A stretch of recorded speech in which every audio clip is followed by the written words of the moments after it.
Hey everyone, welcome back to 22 Panels. This is the podcast that aims to examine, explore, and elevate the medium of comics. And I am Tyler. Across the interwebs from me is Tad. Hey Tad, how's it going? I feel like I just saw you. I know. We just got done recording an interview. With Ryan K. Lindsay, Yep. really cool guy. I feel like we're going to wind up talking to him more. For sure. And other, either as part of other things or, I feel like he's going to be one of those that certainly anytime he's got a project. He's going to come back with Alex Cormack because that's just par for the course. I mean, because Alex, I think actually we should do a round table of Alex Cormack and his writers. That would be fun. Alex and his That harem. might be something to look. Yeah. The writers of Alex Cormack. I love it. That would be funny. And then that's one to think about. But yeah, no, that was fun. And this is you've got a busy weekend because you're working way too much. I've got the busy weekend because our interview with Chris Condon should be up by now. And I mean now as in when people are hearing this. When you're hearing this, you should have put it up already, Tyler. You started giving me that face. Yeah.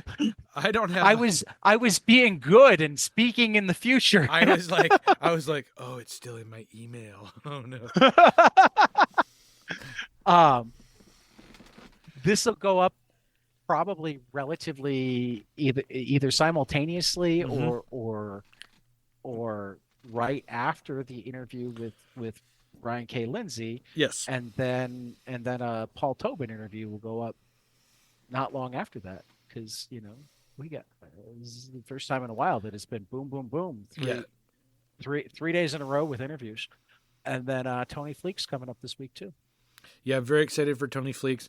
Because I want to talk to him, obviously, about his new thing with Trish Forstner. And then Farrell looks so good. Yeah, and then God, he had something else that I wanted to talk to him about too. Yeah, he's got another new book coming up, and I can't remember it right now, though I think it's Uncanny Valley. We'll be talking about it in a minute. Oh, I knew what I wanted to talk to him about. Local Man. It's just definitely Local Man. Yeah. Oh yeah. Duh. Okay. See, I mean, I'm in such a Ryan K. Lindsay like headspace right now. I'm like, dear editor, no, that's not right. Well, anyway, yeah, Tony's coming up on Wednesday, so that'll be probably posted. Well, Wednesday release probably. Yeah. Tuesday we'll talk to him. Yeah. Yep. Okay, so let's get into some comic news. I've got a few things. Yeah, I'll let you take the first couple. Sure. Right off the bat, because I really like the television series, Ahsoka is coming to Marvel Comics. It looks like the television series is going to get its comic adaptation from through Marvel, and it's going to be written by Rodney Barnes with art by Stephen Cummings and George Genti. Is that how you pronounce it? George Genti, yeah. Okay, and each of them alternating every issue. So that'll be really cool. I think that's a really unique idea. I mean, not one that hasn't been done before, but I think it's still. I mean, I don't remember, or well, I haven't watched Ahsoka, so I don't know.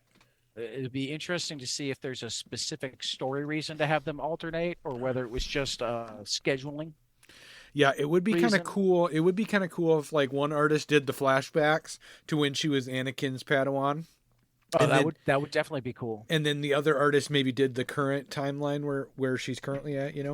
That would make a lot. I mean, that would be like there are 4 different artists for Night People, the series that the Chris Condon's adaptation of the Barry Gifford book. Yeah. And he was saying the reason for that is that the book is separated into 4 parts. So they've got a different artist for each part because they're each supposed to be kind of a different viewpoint. Sure. And they thought that would help. Yeah, bring that out. Let's see here. People should definitely order that book now. Yeah. And go listen to my talk with Chris Condon. For sure. We had a good talk. Next up in comic news, let's see. Scott Pilgrim.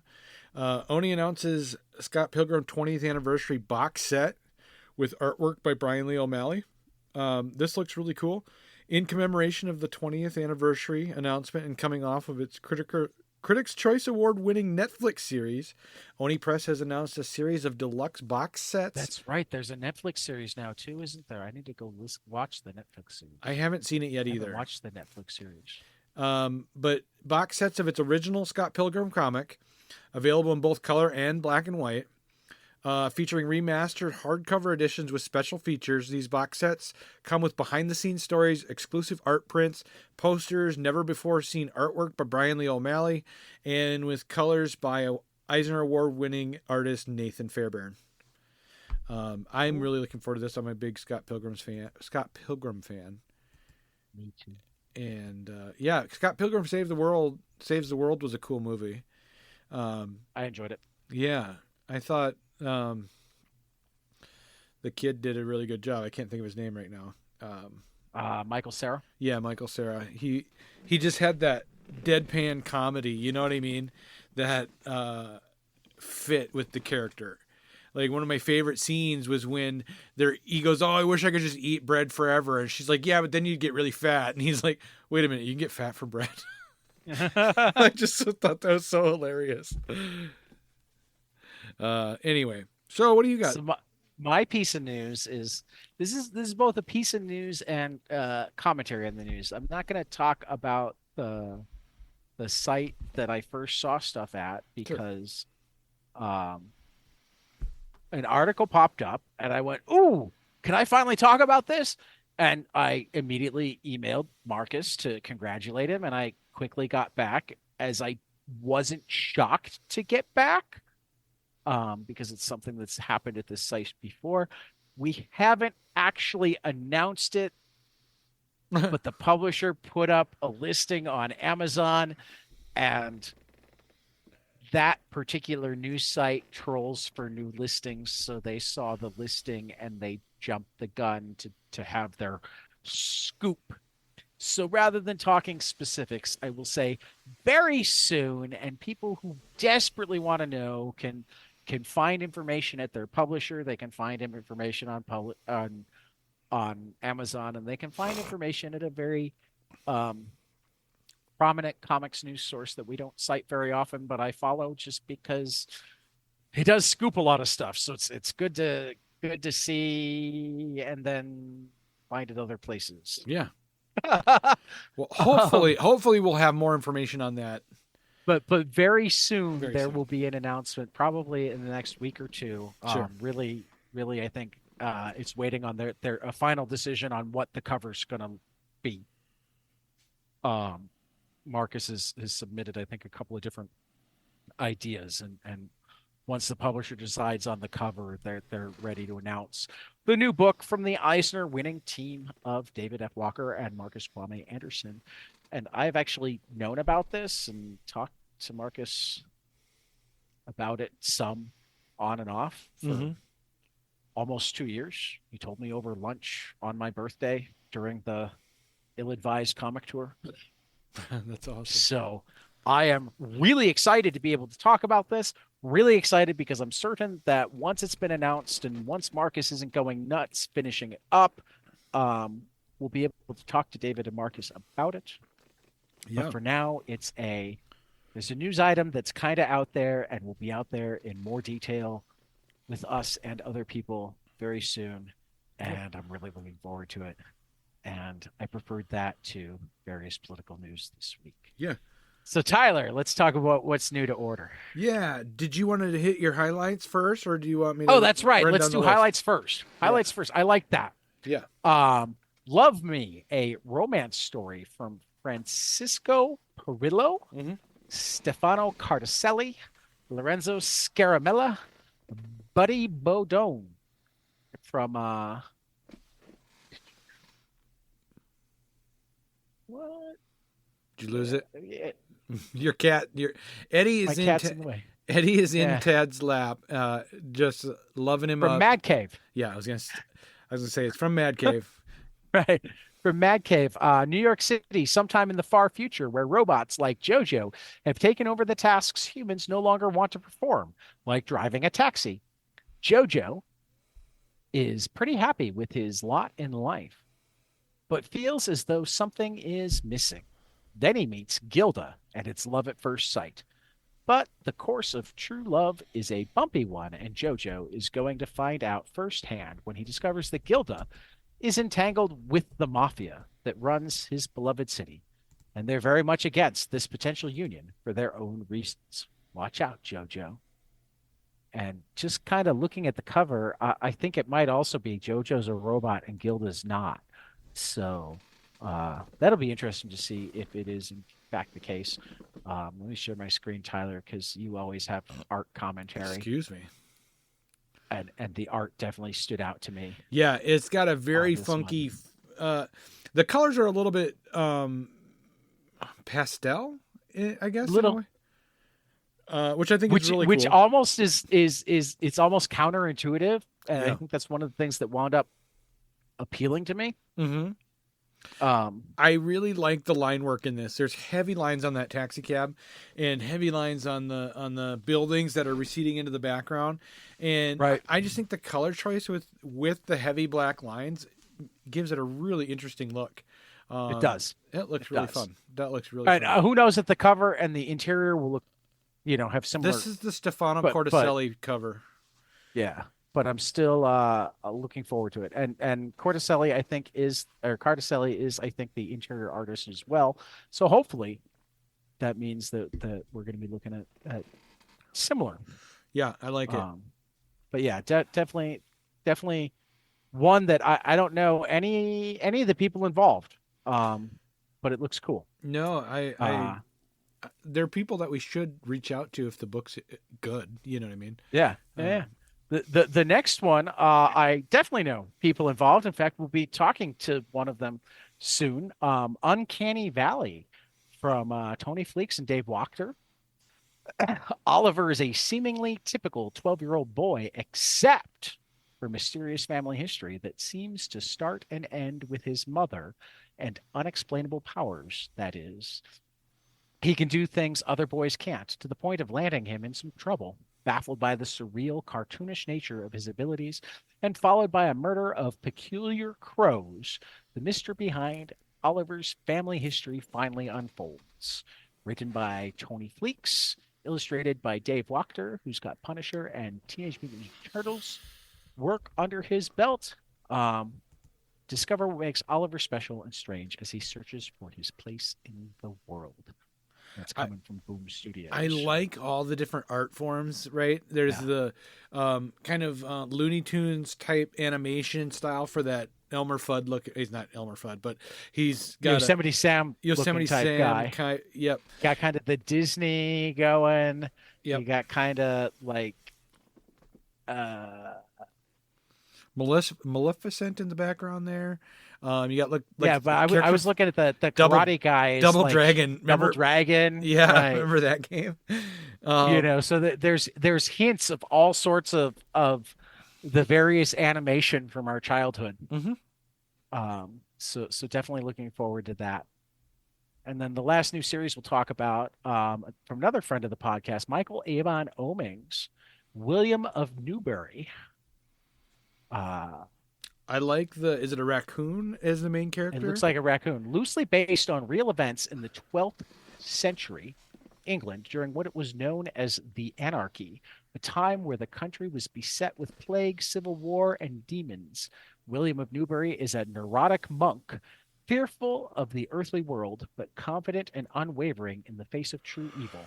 He fights the dead to restore peace, but his brother is intent on stopping him, fearing for his soul. Newbury is dark yet quaint, deadly yet cute.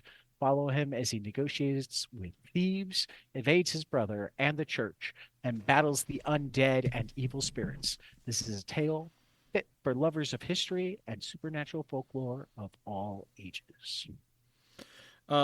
This is what I like. Anthropomorphic supernatural series that's Hellboy meets Redwall.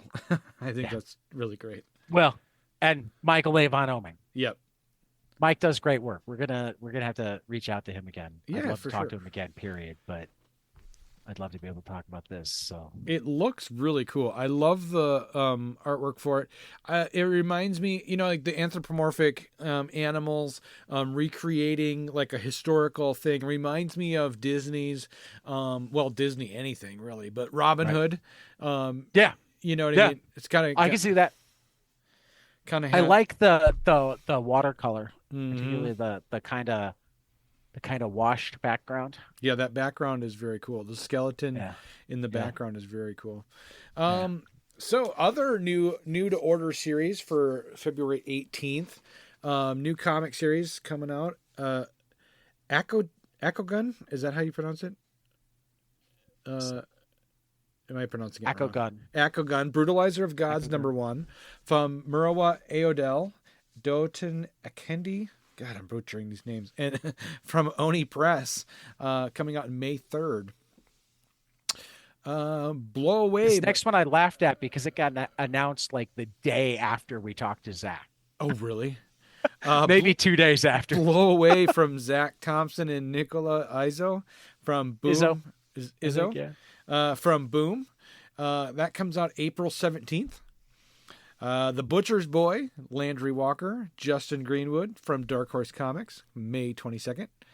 Deadweight's #1, Tyrone Finch, Sebastian Parise from Ahoy, comes out April 10th.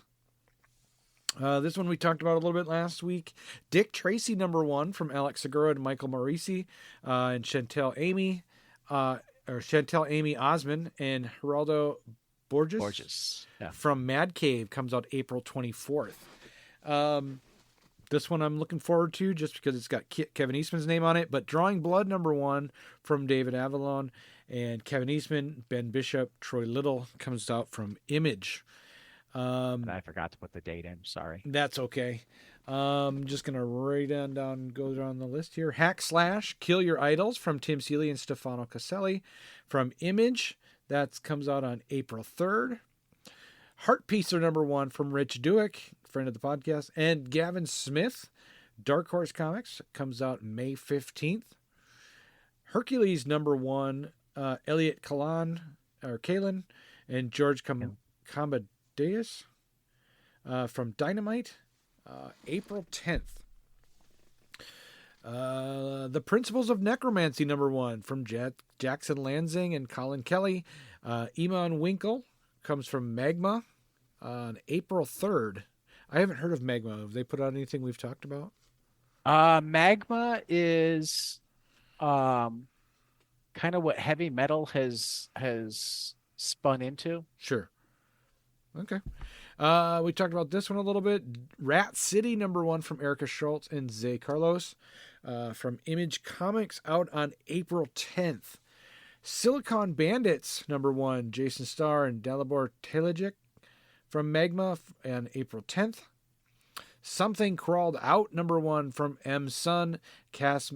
Is that pronounced or Cass spelled? Madkirst. Cass Madkirst Pirano. Okay, I wasn't sure if that was a run-on word. Nope. Anyway. From That's Vault. what it.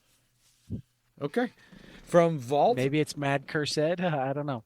Yeah, Madkirst Pirano. From Vault on April 10th. Star Wars Darth Maul, Black, White, and Red from Benjamin Percy and Stefano Raphael. From Marvel, that's April 24th. Uncanny Valley #1 again, Tony Fleeks and talked about David that. Wachter. Yellow, you don't have to read. Oh yeah, duh. Yeah. I'm like, I knew that sounded familiar. Yeah. We just talked about it. Universal Monsters, Creature from the Black Lagoon. Let's just start over, Tad. I messed up. Creature from the Black Lagoon Lives #1 from Dan Waters and Ram V. Matthew Roberts, Dave Stewart from Image Comics on April 24th. Aren't you the one that wanted to try to stick this to an hour, and you're saying we should just start over? Yep. 15 minutes in. 19 minutes in. I'm just like, oh, I messed up. Start over. Couple of graphic novels coming out. I even picked them because I felt like they kind of went together. Yeah. From Self-Made Hero, Anxiety Club, How to Survive Modern Life, from Catherine Mayer and Dr. Frederick Fanget and Pauline Aubrey. Illustrated guide to help identify understand and manage anxiety. In the Anxiety Club, we are introduced to 3 characters, each with a different form of anxiety. After hearing their stories, we follow them into the therapy room where they discover the behavioral, cognitive, and emotional tools to help free themselves from anxious thinking. Many people believe that there is no treatment for anxiety. They try to soothe their inner suffering with medication, alcohol, drugs, or binge eating. However, there are healthy ways to manage such negative thoughts and feelings. So definitely looking forward to that one. Yeah, Because I'm you really know looking me, forward to that. Yeah. give me anything that digs into mental health on, I think using whether it's treatment or stories or whatever. I think using comic books to talk about mental health is a really great I do. I mean, vehicle it's what for we it. love about Tom King. Yeah. It's what we love about Tom King. Yeah. Um, and similarly, the next one is Here I Am, I Am Me, Illustrated Guide to Mental Health, full color graphic novel style, or from Carabine, a full color graphic novel style adventure through the brain that demystifies and destigmatizes emotional and mental health for children ages 12 and up. Join author illustrator Cara Bean in Here I Am Me, as she takes readers on an illustrated journey to the center of the brain. Each of the 9 chapters explores a different aspect of mental health, from the brain and the mind to feelings and emotions. By portraying complex neuroscience concepts with a cast of illustrated characters that represent parts of the brain, the book explains what is really going on in the reader's head in an accessible, approachable way that ultimately serves to empower the reader. Each chapter includes a question map that gives context to and helps frame the pages that follow, as well as a beam memory, which shares a first person true story that illustrates the chapter's subject matter as it is played out in the author's life. The book doesn't talk down to its readers, and it doesn't pretend that teens are immune to mental health struggles. Carabine masterfully discusses crucial topics like depression, substance abuse, and addiction, and suicide, all while equipping readers with mindfulness tips, specific resources, and empathetic affirmations. Readers will learn to destigmatize the conversation around mental health by reframing their thinking, learning how to use conscious language, and helping themselves and others through mental health dilemmas. That's coming out from Workman Publishing on April 3rd. Yeah, that's another one that I definitely want to pick up. I think both will be well worth the money. And then a couple collections coming out, both books that we have adored. Mm-hmm. Volume 1 of The Call from Kelly Thompson and Mattia De Ulis, a dark tale of 5 friends setting off in the middle of the night to shoot a short film on a forbidden rock near their small coastal town the summer before they all go their separate ways. But they're not really there to shoot a film. One of them has lied, and that lie will change everything. Dun dun dun. Dun dun dun. It's been so good. I love The Call. Yeah, we both love this book. So, anybody who hasn't been reading it issue by issue, comes out on collected form. And I think there's actually, this is just volume 1. I think there will be more, but first collection comes out April 24th from Image Comics. And then we talked about it I talked about it some last night with Chris Condon, the Enfield Gang Massacre, a Western that is as haunting as it is thrilling. The Enfield Gang Massacre tells the origin of that Texas Blood's Ambrose County as only Jacob Phillips and Chris Condon can. Montgomery Enfield and his gang of outlaws find themselves in the crosshairs of an aging Texas Ranger and a newborn county that's hungry for law by any means necessary. Selected for Best Comics of 2023 lists at The Hollywood Reporter, Comics Book Resources, The Comics Journal, Comics Beat, and this very podcast. Enfield Gang Massacre will be available on April 10th. That's awesome. Other collections and graphic novels that we have new to order. I'm just going down the list here quick. Yep. Is Advocate by Celeste Mountjoy from 10 Speed Press. That comes out April 17th. Black Phoenix Omnibus from Rich Tommaso from Floating World, April 24th. Canary from Scott Snyder, Dan Panosian, Dark Horse, That's June 26th. Choose Your Own Adventure Forecast from Stonehenge from Stephanie Phillips and Danny Bolinho. I think so. April 24th. Dwellings from Jay Stevens from Oni Press. That comes out for April 10th. Yeah. Yep. And then we've got The Fire of Theseus from Jerry Frizen and Francesco Trifagli from Humanoids. That's March 13th. Harrowing from Kristen Kiesling and Rye Hickman from Amulet, April 17th. Homebody, Theo Parrish from Harper Alley on April 24th. This one I'm looking forward to is Jimi Hendrix, Purple Haze, Mellow Brown, DJ Ben Hameen, and Tom Mandrake from Titan. Comes out July 31st. Just Another Story, a graphic migration account from Ernesto Said, Graphic Universe, April 3rd. The Library Mule Cordoba from Wilfred Lupano and Leonard Chiminau from Ablaze. That's May 29th. Lies My Teacher Told Me from Nate Powell and James W. Lowen from New Press. So good. Yep. Nate sent me the preview copy on this. So good.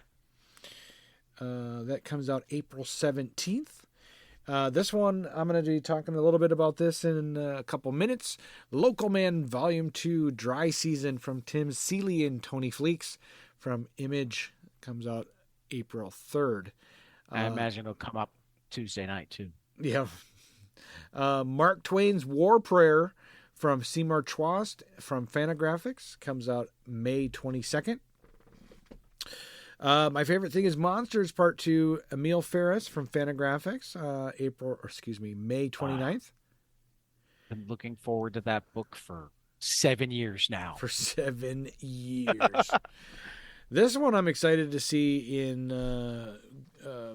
trade paperback form is The Nasty from John Lees and Adam Cahoon from Vault. Comes out May 8th. Phenomena, Volume 2, Matilda's Quest from Brian Michael Bendis and Andre Limo Arajo from Abrams Comic Art out on April 24th. Rompus Room from Mark Russell and Ramon Rosanos from AWA, April 24th. Scrapper, which was a great book from Cliff Blazinski, Alex DeCampi, and Ryan Kelly, comes out from Image on April 24th. Self-Esteem and the End of the World, Luke Healy from Drawn and Quarterly, comes out May 14th. Sons of El Topo, Alejandro Jodorowsky and Ladron? Boom. It comes out from Boom on June 26th. Subgenre from Matt Kent and Wilfred Torres from Dark Horse on June 19th. Trick Pony from Greg Lockhart and Anna David.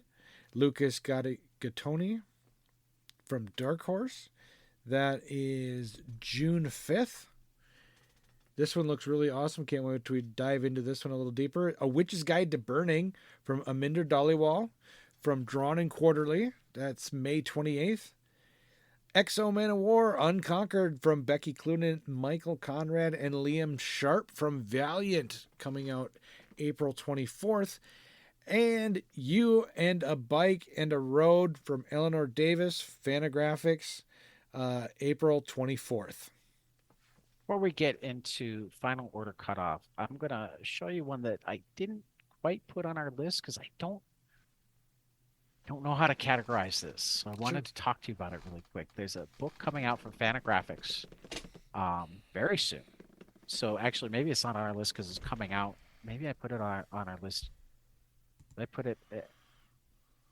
Maybe it's coming out this week. So I do have it in my. Yeah, I've got it in my graphic novels, but I feel like talking about it now anyway, just because this is out this week. It's not new for order this week. Take a look at this. It's Frank Johnson, Secret Pioneer of American Comics. I don't know how this flew under my radar when it went up for order, I guess is what I'm trying to say. It looks cool. Well, but here's what I love. When Frank Johnson, an itinerant musician and shipping clerk, died in 1979, he left behind a startling discovery. More than 2,300 notebook pages of comics and 131 unbound drawings. Among them, a massive continuous storyline beginning in the earliest surviving notebook dated 1928, Wow. before the existence of comic books, and following the exploits of his own cast of characters across 50 years until Johnson passed away. Mm-hmm. In the course of this lifelong project, Johnson invented in private many of the conventions and tropes that define comic storytelling, effectively enacting an alternative secret history of the comics medium. Wow, that So does this look is really interesting. I love the yeah, cover. It's a black and is it black or is it blue? And I think it's and blue red and red. and Yeah. red. It's just very striking. Yeah. Cool. Made to look like an old notebook. Yep. But I just love that. This guy was essentially doing it on his own in an era when comic strips existed, but before like the comic book was really, and certainly before the long ongoing story. I mean, Gasoline Alley in the comics, but or the newspaper, but it's just so I'm kind of looking forward to seeing what exactly What it is. Yeah, is. it looks really great though. Like the line work of the artwork is just reminds me of Well, it looks like it's all done in pencil. I mean, yeah. it doesn't look like it was ever inked. It looks like Blondie and Dagwood comic strip It's a got little some bit. Blondie. It's got some Blondie. It's got some.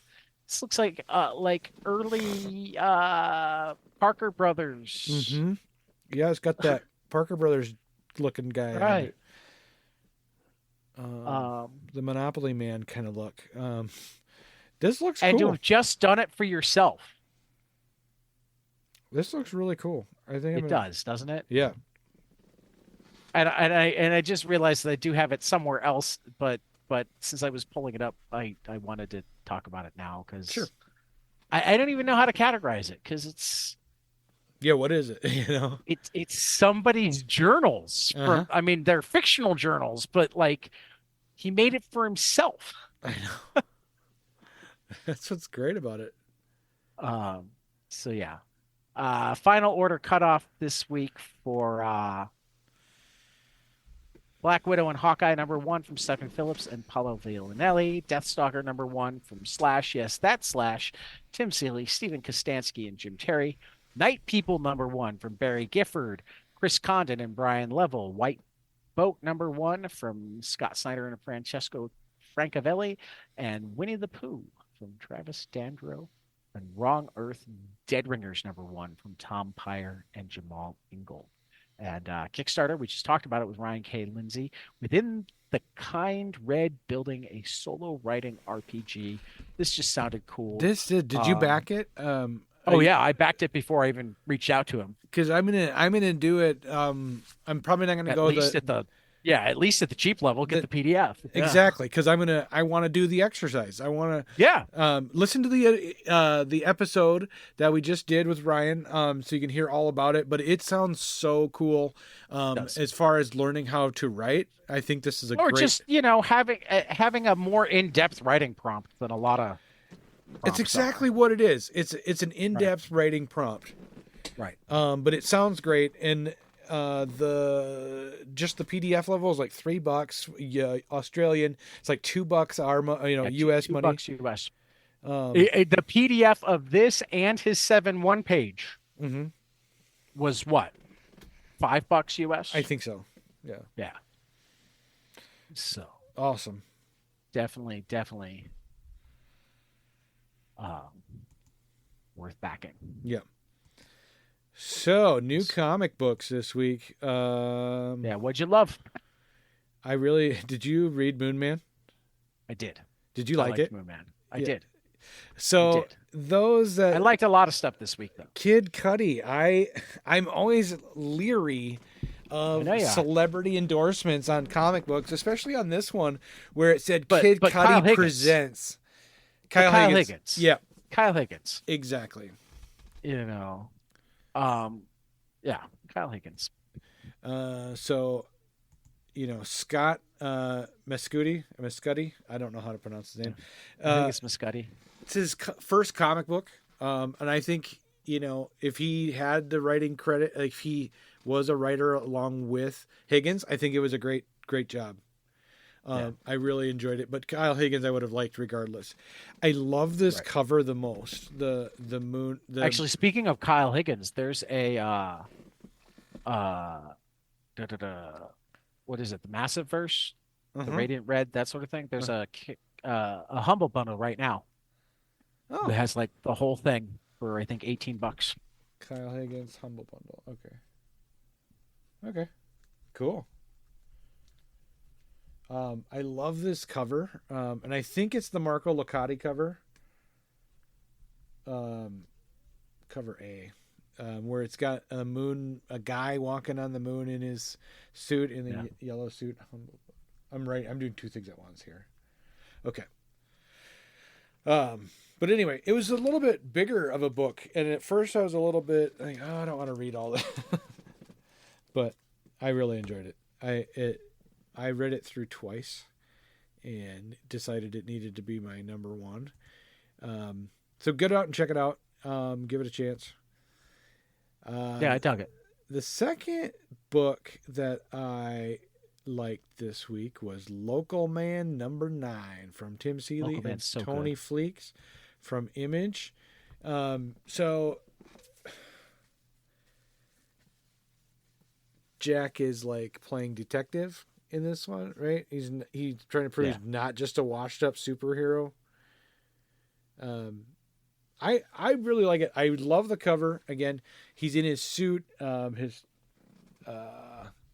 looking at it right now. He's got kind of like an old school 90s. I mean, he is a 90s superhero. But he's got like this the suit reminds me of 90s oh my god. Who is the Marvel artist that everybody loved to hate because he couldn't draw feet? The Liefeld. Yep, Liefeld. Rob Liefeld. This cover reminds me of a Liefeld cover, but in a good way, right? The good things about Liefeld, right? Yeah. And let's see here. I also, and I know this was on your list too, is Somna number 2. So good. So Becky Cloonan and Tula Lotay. I have been in love with her artwork since you got me hooked on Barnstormers. Yeah. And Becky Cloonan writing this witch story is just, it's good. It's so good. It's just. Well, and Becky, I mean, they're both writing and doing art. Yeah. Yeah. Tula's got like the dream supernatural sequences, and Becky's got the more real world sequences. Mm-hmm. This book is so good. Yeah. The witch hunter, Roland, I think his name is. He's a great character. Like, so if you're not familiar with Somna, this is like puritanical England, 1600s era. Is it England or New England? Oh, I assumed it was an English village. I was thinking of it as Massachusetts. I'm gonna have to go back and reread the way it starts with the witch burning. I'd have to go back because I think they actually name towns. Okay, yeah, I'll go back to the first issue too. But I was thinking of it as New England. Well, what was going on was parallel. Yeah. So I mean, regardless, it was kind of the same thing. The big witch hunt. Well, yes and no, because a lot. I mean, the reason there was so much of it in New England is because they threw them out of England. They didn't want the crazies. They weren't nearly as prude in England. at the time as they were in the United States, because those were the people that were religiously persecuted and had to. I can't wait for the next one. Yeah, I'm looking forward to it. I like the oversized book. It kind of feels like you're really purchasing something. You know what I mean? Well, It's they're using that European folio size, Mhm. and I definitely like that. Yeah. It feels premium, you know what I mean? Like you're buying something quality. Not that my other comics aren't quality, but Right. when you're spending $9 on a book, which this is what Somna costs, you want something substantial, in my opinion. Yeah, I don't disagree. Yeah. What about you? What did you find amazing this week? Jill and the Killers #1. Uh huh. Olivia Quartero Briggs and Roberta Ingranata at Oni. I bought it. I haven't read it yet. I loved it. Okay. I loved it. Um, it's like, I don't know. It's like Mean Girls or The Breakfast Club Hmm. meets My Favorite Murder Okay. and like Nancy Drew. Jill and the Killers. I really loved it. Um, it probably did high school as well or better than I've seen high school done since like Blue Monday. Okay. I mean, updated for current high school versus the '90s high school with Blue Monday, but Mm-hmm. the kids are the same.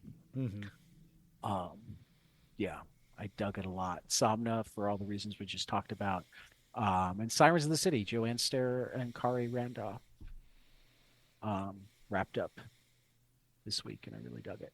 That's cool. Really I'm dug gonna it. I'm gonna have to pick this up and trade. I have not Yeah, read any of it. I definitely recommend it. Cool. So So, let's see what else. Astro City. Astro City Metrobook Volume 4, another beefy one. We we get to have a little break when we go over to reading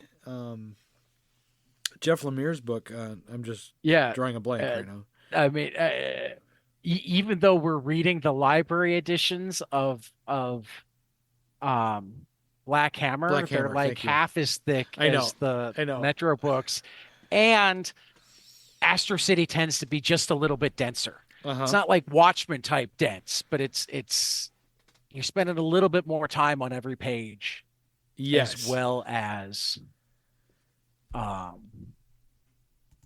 just more pages in general. This one focuses it starts This off. one was what, 500 pages? Yes, it was the biggest one yet. 512 is what uh Yeah.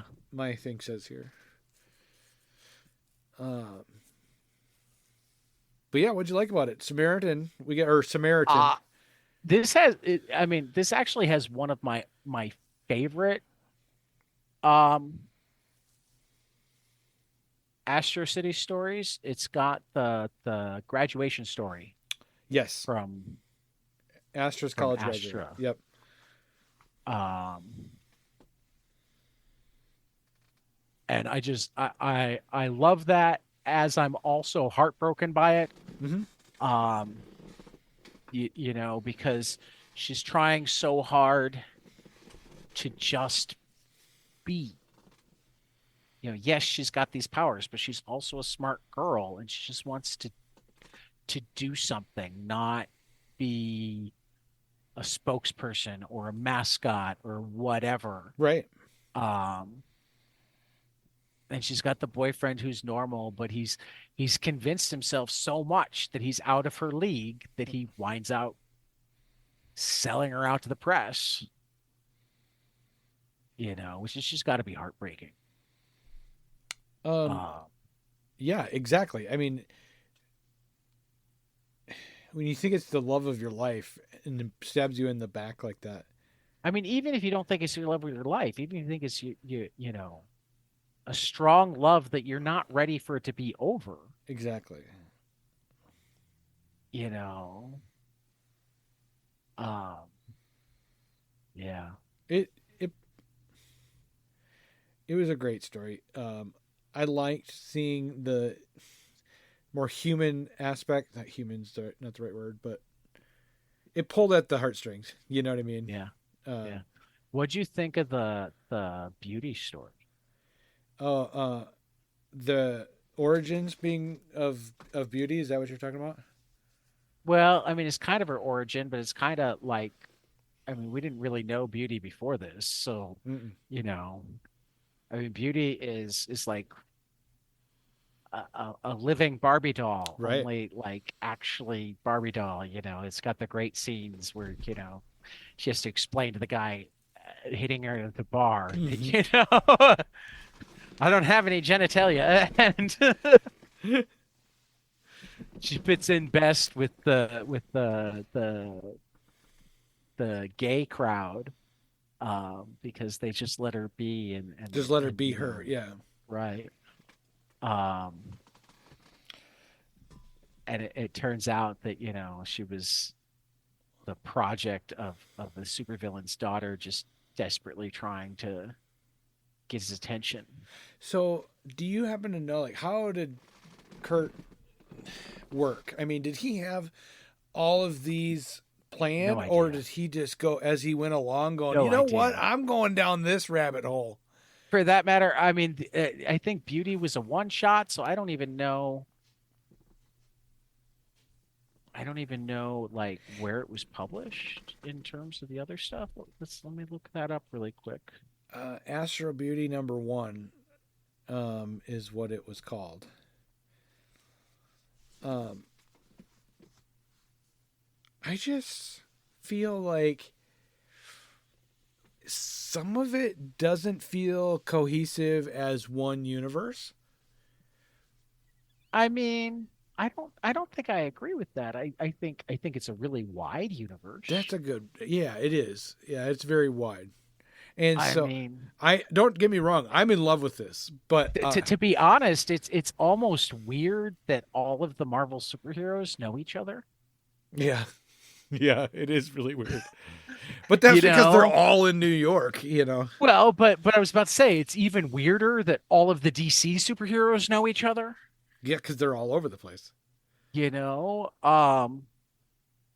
it's a big world. If you're gonna have any of this, there's no reason that you can't have all of it.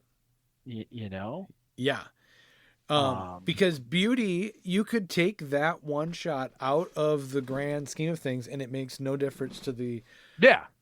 Well, I mean, you can do that with like half of this stuff. That's kind of what I meant when I was like saying like it doesn't feel when I what I like out of comic book story building and world building is this building blocks like this piece is important and this piece. So, you take it out, the story is messed up. Whereas this is different. This is, you could take out, like you said, half, three quarters of the stuff. And I mean, honestly, I think you could take out any of it. yeah, it's like But I it's, but I think it's actually kind of making the point that in some ways you could do that in the other universes too. yeah. Would any of the stories really become worse if you didn't know what came before them? Well, I was just thinking since we are doing not a comparison, but we're reading them in tandem with the Black Hammer. So let's say we took out those one shots that we read of Dr. Sherlock Frankenstein. Right. We wouldn't have that bit of We wouldn't have the depth for right, we wouldn't have the depth of it, but we had some in the main line where Gail talked about she'd found somebody, and yeah, even that she finally admitted that it was Sherlock Frankenstein. So it wouldn't have been completely yeah, out of left field when he popped up and said, "I'll go with you." yeah, The Doctor Star even more so. yeah. You know, You're right. it gives us some keys to more information. All of it enhances the universe. But here's the other thing. Yes, 100%. You could also completely read Dr. Frankenstein or Sherlock Frankenstein without the rest of you don't need Black Hammer to read it. No, you don't. You You know. And this is kind of my point is, I mean, yeah, there's a whole history of Batman and whatnot. But could you really not read Tom King's run without having read any other Batman and not have it be a great story? you could. Could you really not read Killing Joke without reading any other Batman and still have it be a good story? Yeah. The continuity part In my isn't the essence of the in my universe. not this one. In my brain though, that's a continuity and is king. In my world building and yeah, it's just it's part of my personality where I I get it. need building blocks that fit together. I like the character building blocks more than the continuity building blocks. yeah. I like the way Astro City is painting a broad canvas. Hmm. Every story makes me know the world more, Right. And that is so not the different. history more. And yeah, there are ties. I can go, oh, that's kind of like, oh, now I get this, blah blah blah. I mean, when we get to the Winged Victory story in Yep. this, having had the other Confessor story, Hmm. knowing that this isn't the original Confessor, knowing the story of the original Confessor, that sort of thing adds depth. But other than the fact that it wouldn't have made that much sense when he said, yeah, I'm not actually a vampire and therefore I have to do other stuff, that's the only part of the story where it's required that you know that there'd been a previous Confessor. True. Yeah. And even then, it's not required. You could make enough inferences from context and go, oh, I wonder if there's a story out there to read. And that's what I always loved about comics. It's not that, oh, I have to go read this. It's that there would, and this is why I also loved it when it's like, see more in this issue, Yep. blah, blah, blah, is it told me that this was a world full of stories. That, oh, I really like this character and he clearly did something in this issue. So now I'm going to go find this issue. Hmm. This character did something in this issue, but I don't care. So I don't need to go find that issue. I always You had know? this completist in me that like would have to go hunt them Find down, them all. find them. Must find them all. Especially if it was for me when I was in my early days of collecting as a young middle school kid. I was buying only one comic, and that was The Amazing Spider-Man. Right. And when it would make a reference to Amazing Spider-Man number whatever, you know what I mean? And then I would have to hunt that comic down. I had found so many back issues of Amazing Spider-Man because of those little footnotes in the comic books, right? That tell you what issue to go check out. But this is different. Kurt is writing a universe from so many different perspectives, and I know we talk about this on every time we talk about He's this also book. writing it. I mean, he started it at Image Uh-huh. in 1995 Mm-hmm. and did 9 issues there. And then, well, no, actually, 95 to 2000, he was at Image, a couple different series, 9 issues, and then 33 issues. And then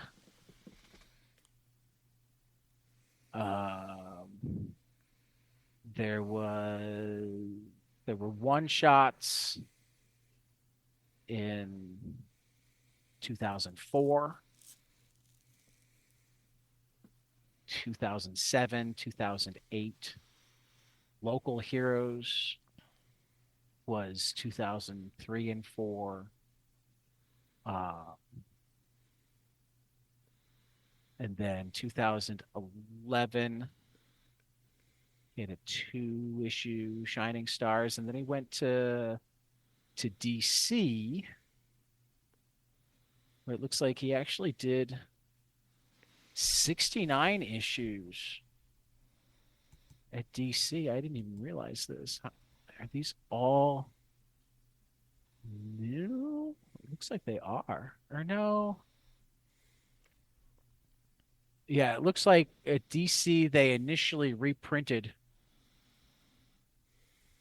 old. I can't tell. Some of this is stuff that we've read, but I can't tell if all of it is. Okay. Um, but yeah, so you know, there's looks like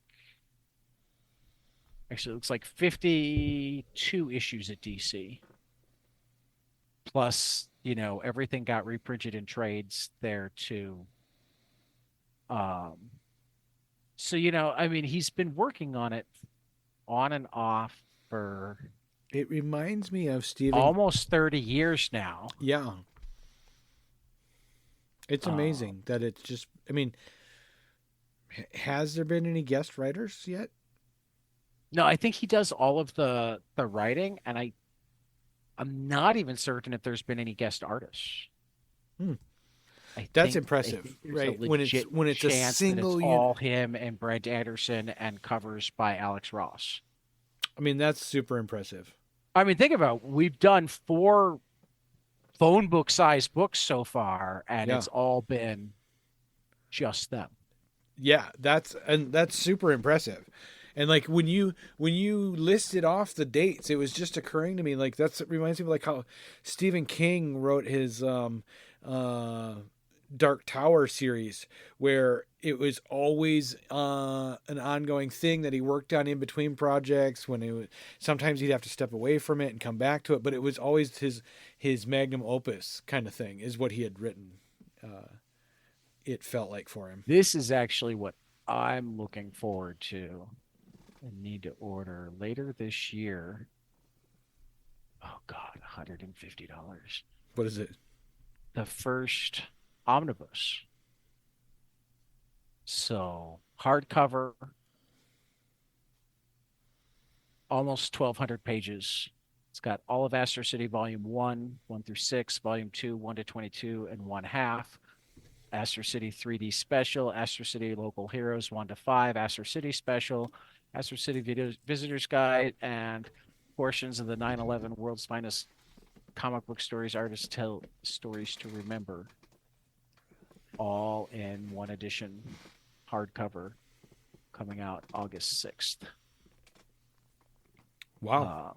So I imagine there will be at least 2 of these omnibus hardcovers, because I mean that really only gets us to 2004. Yeah.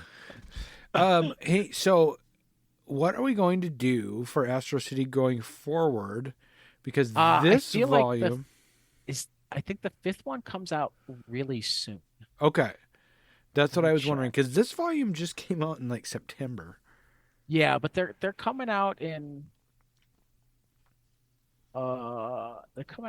pretty March 19th. Okay. So I mean, we're going to be doing Black Hammer for a while. Yeah.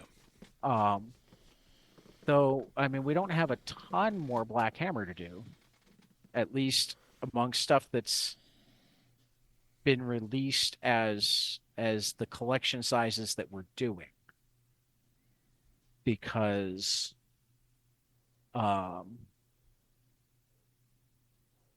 we've got one more volume of the Black Hammer Library Edition. Is there? Okay. And we've done the first 3 volumes of the World of Black Hammer. World of Black Hammer? Or no, we've done 2. the first 2 volumes. 2.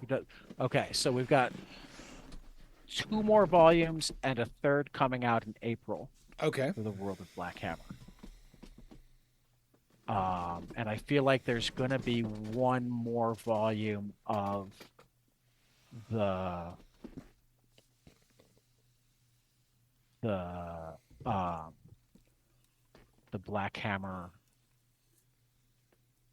the library, one more library edition of Black Hammer in general, because it'll cover um Last Days of Black Hammer and Black Hammer the End. Correct. Uh,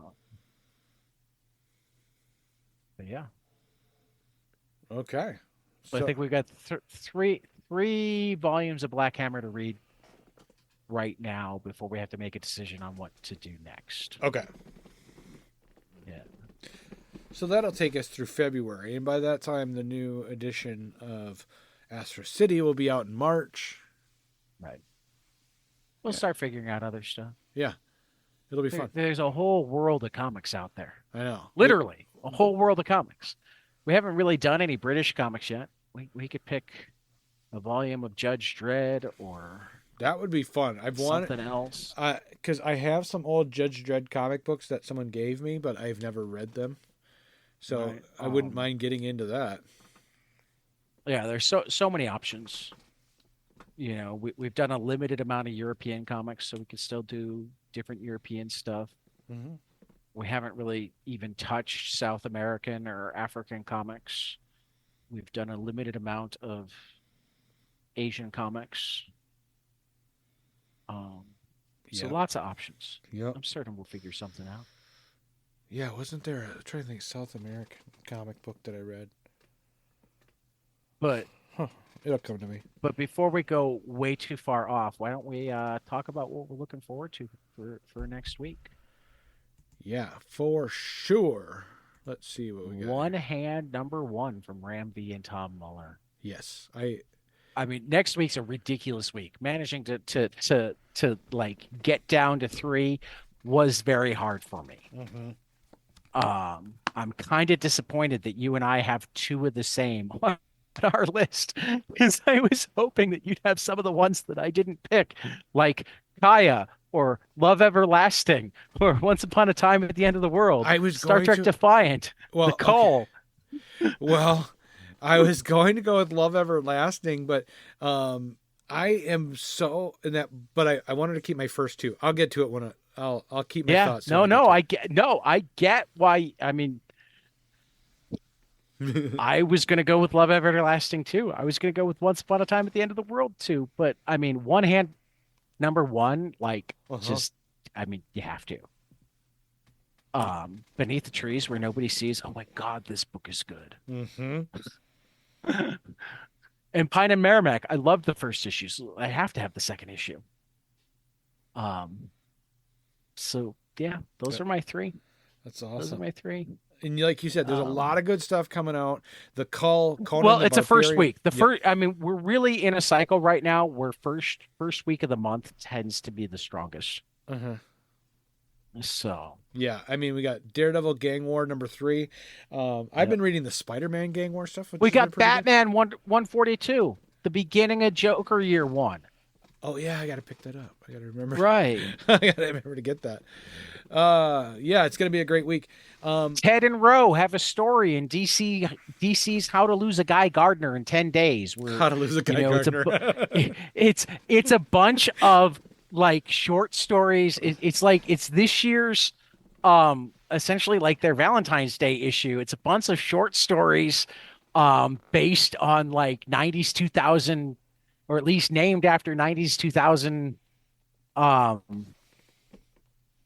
romance comics, or not romance comics, romance movies. Oh, funny. So one of the stories is how. Let me look them up while you're talking about other stuff. So my #1 pick for next week, or for this coming week, is Beneath the Trees Where Nobody Sees. I mean, you can't go wrong with serial killers and bears, and it's just great.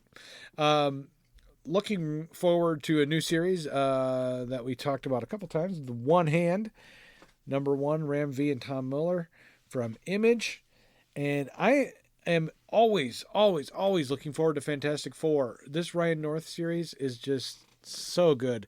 I love the Alex Ross covers, and the Carlos Gomez interiors is just, yeah, it's great. So, But okay, let me really quick, Yeah, and then we'll wrap up. I remember reading all of the names of the stories, and it was just too good to like.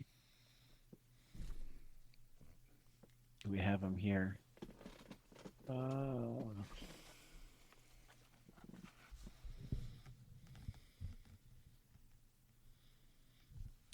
okay. So we've got love is almost always followed by some sort of conflict.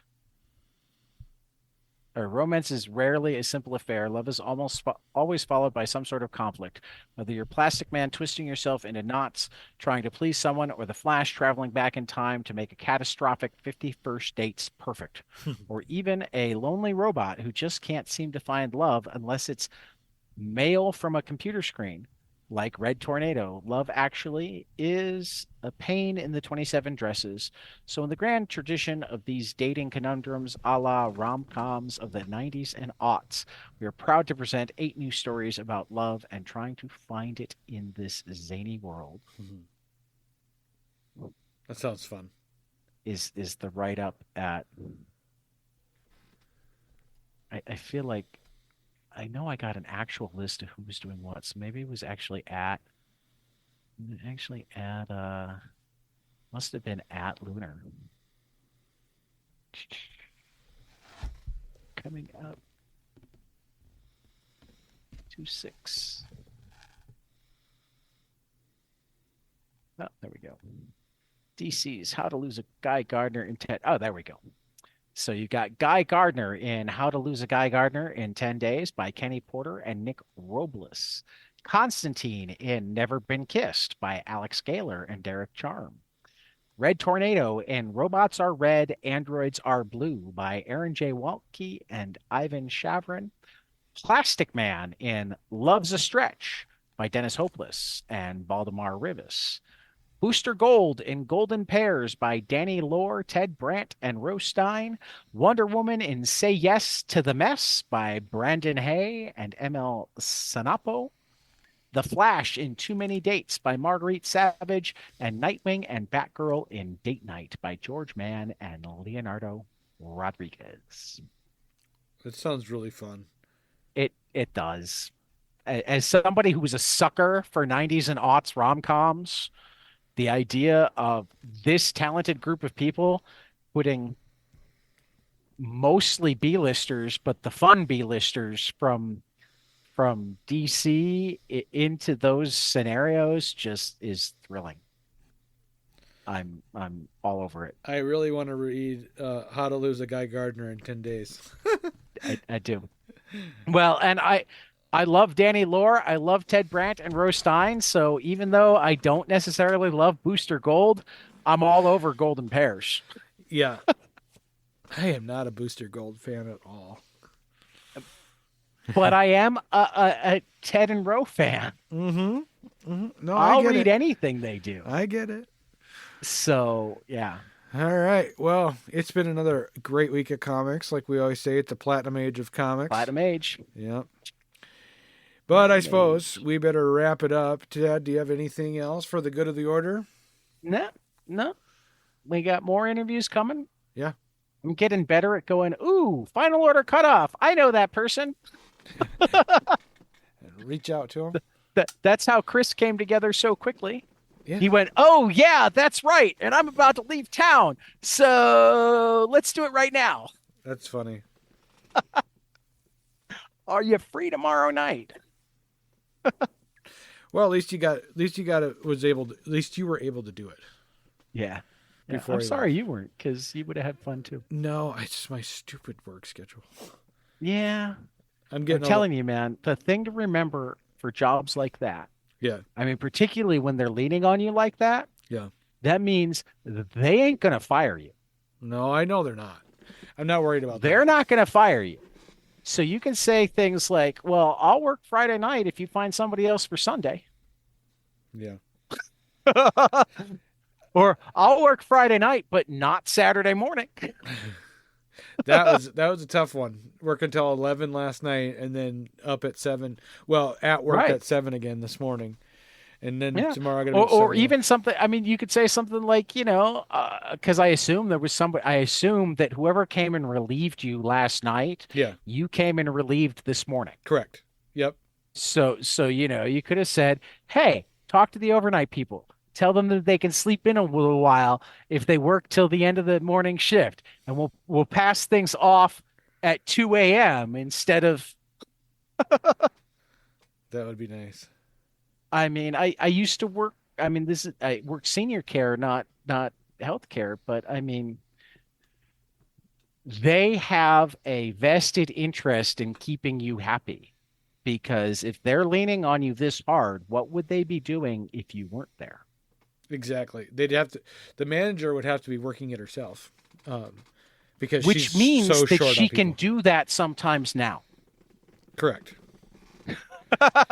Correct. Or she even could have done look, I'll work Friday night, but I don't want it to get up Saturday morning. So you work 7 to 10 and I'll be there from 10 to 3. Yep. That would You have been know, nice. But just got to learn to say those things. I know. And believe it or not, for the most part, they won't even get upset. They'll go, "Oh yeah, that seems reasonable." You'll still be a lifesaver. Yeah. You'll still have the final result of, "Thank you so much, Tyler. You're a lifesaver." True. True. Even as you assert yourself in small ways. Yeah. I'm not saying, anything over, but you got to take care of your own health, man. I know. And again, they have a vested interest in doing so as well. And I say this to everybody out there in almost any job, particularly if you're the go-to person, understand that the fact that you are the go-to person means they need you more than you need them. That is very true. It doesn't mean you should be holding them up for raises. Those are often outside of their bounds, that sort of thing. But when they ask for a favor, you can ask for a similar favor back. Yeah. Yep. True. I mean, I'm just blown away that it goes to, I mean, really, honestly, it's you don't work 40 hours, so she's going to call you first. If you say no, she's going to give overtime to somebody else. Exactly. And I'm one of the few part-time people. Everybody else there is like scrambling because they want close to 40 hours, which means that some of your coworkers would actually love you if you said no a little bit more. Yeah. Because they get time and a half. Yeah. That's true. I should do that. Anyway, we should probably wrap it up. I'm not trying to rule your life. I just No, you're not at all. I'm actually putting this out into the ether because there's so many people, and it's how American oligarchy capitalism is designed, where individual employees aren't supposed to think that they have power. You often have way more power than you think you have, particularly when it comes to the hours you work. True. Not always, certainly not if you're seeking hours, but if you're being asked to do more hours than you really want to be doing, you can get away with saying no sometimes. You can get away with bargaining. Yeah, I'm going to have to do that because I'm at this point where I was hired for every other weekend, and it has turned into every weekend, and then now it's turning into every weekend. Plus, I'm being asked to work the evening shift as well on random times. I mean, for that matter, even look, I got to be in at 7 a.m. so I can come in. I mean, what's the evening shift like? 4 to 11? 3 to 11. 3 to 11? Yep. I can come in 3 to 9. You need to get the overnight person in 2 hours early or cover that some other way. If I'm going to be back at 7 in the morning, I got to be out the door at 9. Mm-hmm. Earlier would be better. Stuff like that. Yep, exactly. You're doing them a favor. They don't necessarily have to also 100% set the terms of that favor. That's true. Well, I suppose we should wrap it up. I got to head off and get some sleep. Yep. And go back to the hotel. I don't mind the job though. The work maybe is... see your wife. Yeah, exactly. Are you working the front desk? What are you doing? Yeah. I work the front desk and check people in, check people out. In Laverne, Minnesota, which means that I imagine that there's lots of time where you're not checking people in or out.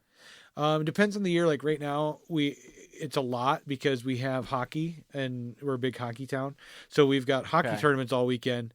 So we've got 3 hockey teams staying in the hotel right now, which takes up about 90% of our rooms. Gotcha. Okay. So yes. I still bet you can manage to read more comics at the front desk than you think you can. I know. Actually, dude, you should be asking for the overnight shift. I don't want the daytime shift. I want the overnight shift. That would be great for reading comic books, but the day shift that I normally get scheduled for, there are housekeepers that are working that would definitely turn me in and say, hey, he's reading on his shift and not working. And you'd say, I'm reading on my shift when there's not somebody to help. Yeah.